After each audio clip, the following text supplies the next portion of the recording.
Hello dear learners. आज मैं आपको इस वीडियो में सीजी वापम द्वारा ली गई छात्रावास अधीक्षक भर्ती परीक्षा 2024 का इंग्लिश पोर्शन का मॉडल आंसर बताने वाला हूं। यह जो इंग्लिश पोर्शन आया था लर्नर, वह टोटल 5 नंबर का आया था और इन 5 नंबर का मैं आपको एकदम सटीक आंसर बताने वाला हूँ। ये जो क्वेश्चन पेपर मैं लिया हूँ ये सेट डी का है। इसमें सिर्फ क्रमांक बस चेंज होते हैं, क्वेश्चन सेम रहता है। तो क्वेश्चंस को आप रीड करके उसका आंसर मैच करेंगे। देखते हैं फर्स्ट क्वेश्चन इंग्लिश पोर्शन का, question number 36। Select the most appropriate synonym of the given word hospitality. आपको हॉस्पिटैलिटी वर्ड का अप्रोप्रिएट सिनोनिम यहाँ पे मैच करना है। जैसे ऑप्शन आपको 4 दिए हैं, उसमें से जो अप्रोप्रिएट होगा है ना, उसका समानार्थी शब्द होगा सिनोनिम, उसी को आपको टिक करना है, वही उसका सही आंसर होगा। तो चलिए देखते हैं हॉस्पिटैलिटी का मतलब क्या होता है। हॉस्पिटैलिटी का अर्थ होता है मेहमान नवाजी करना, है ना, उनका सादा सत्कार करना। ऑप्शन ए जो है एडोसिटी मीन्स होता है दुस्साहस करना। और ऑप्शन बी इंसोलेंस मीन्स होता है बदतमीजी या फिर धृष्टता। जेनरोसिटी मीन्स होता है सत्कार और इनडिसेंसी मीन्स होता है अभद्रता। तो इसका जो करेक्ट आंसर होगा वह होगा सी, क्योंकि हॉस्पिटैलिटी जो है जेनोटी से सिमिलर है ना। इसका सिनोनिम है हॉस्पिटैलिटी, मतलब होता है अतिथि का सादर सत्कार करना, और जेनरोसिटी मीन्स भी होता है सत्कार करना। आई होप लर्नर्स यह जो क्वेश्चन था आपका करेक्ट हुआ होगा आंसर इसका। चलिए नेक्स्ट का आंसर की ओर बढ़ते हैं। क्वेश्चन नंबर 37 मतलब 2 इंग्लिश पोर्शन का। Sudhir respects the teacher. ये जो असर्शन है, the teacher is respected by Sudhir.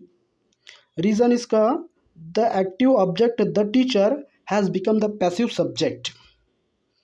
अब यहाँ पे ये जो क्वेश्चन है ये तो करेक्ट है। अब आपको यहाँ पे बताना है the teacher is respected by Sudhir, ये तो पैसिव वॉइस में सही बना है इसको।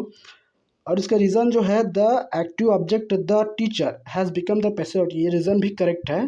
तो आपको वो ऑप्शन ढूंढना है जिसमें दोनों आंसर करेक्ट हो। चलिए देखते हैं। Both S and R are true and R is the correct explanation of S. Both S and R are true but R is not the correct explanation of S. C है R is true but A is true but R is false, और D है A is false but R is true. No, तो ये जो तीनों है वो गलत हो जाएगा।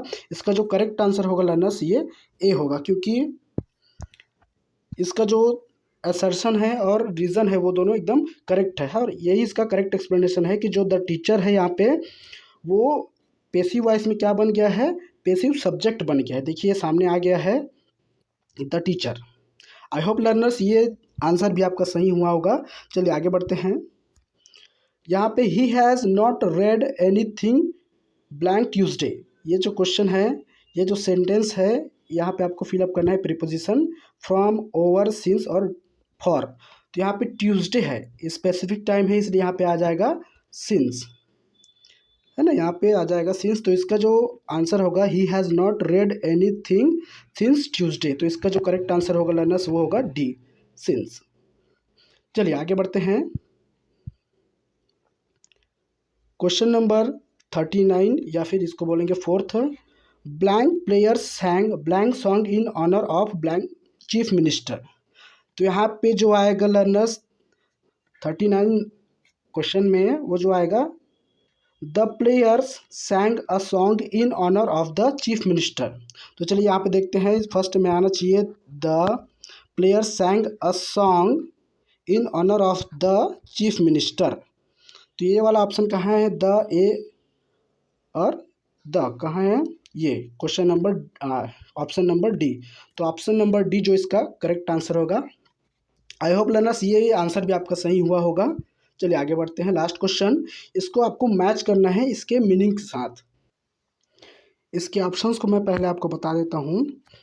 जैसे ये कंसाइज है ना, कंसाइज मीन्स होता है संक्षिप्त, एंड इलेजिबल मीन्स होता है अस्पष्ट, है ना, ऐसे लिखा है जिसको हम पढ़ नहीं सकते, समझ नहीं सकते। एम्बल मीन्स होता है कहीं पे भी ऐसे टहलना, एम्बल मीन्स होता है टहलना। एंड कॉरिजिबल मीन्स होता है सुधारने योग्य, जिसको आप संशोधन कर सकते हैं। सो इन चारों का आपको मतलब समझ में आ गया। तो अब इसको इसके सेंटेंस के साथ मैच करते हैं। देखिए फर्स्ट है कैपेबल ऑफ बीइंग करेक्टेड, है ना, जिसको आप संशोधन कर सकते हैं उसको आप बोलेंगे कॉरिजिबल। टू वॉक एमलेसली, इधर उधर ऐसे घूमना, एमलेसली टहलना, उसको बोलते हैं amble. Handwriting can not be read, है ना, ऐसा हैंड राइटिंग जिसको आप पढ़ नहीं सकते, मतलब अस्पष्ट, तो इसका जो सी का आंसर हो जाएगा वो सेकंड हो जाएगा। And brief to the point, to the point that means वो संक्षिप्त होता है, तो इसका जो आंसर हो जाएगा वो कंसाइज हो जाएगा। चलिए अब इसके ऑप्शंस को देखते हैं, इसमें क्या ऑप्शन रहेगा। देखिए फर्स्ट जो ऑप्शन है इसके हिसाब से फर्स्ट का आएगा फोर्थ, जो कि है इसमें हमारे में। बी का जो है वो थर्ड है एम्बल, सी का जो है वो सेकंड है इलेजिबल, डी का जो है वो फर्स्ट है कंसाइज। तो लर्नर्स इसका जो करेक्ट आंसर होगा वो होगा आंसर ए, ऑप्शन ए, जो कि एकदम सटीक है। आई होप लर्नर्स आपके 5 में से 5 नंबर आपको मिले होंगे। इस एग्ज़ाम में यह सिर्फ 5 नंबर का ही आया था। आई होप मैंने इसका जो 100% मॉडल आंसर आपको जो समझाया वो आपको समझ में आया होगा। इस वीडियो को पूरा देखने के लिए आपका थैंक यू, धन्यवाद। और आपको ऐसे ही और कुछ मॉडल आंसर्स या फिर बाकी और कुछ इंग्लिश सीखने के लिए जानकारी चाहिए तो आप इस चैनल को सब्सक्राइब कर सकते हैं। Thank you so much.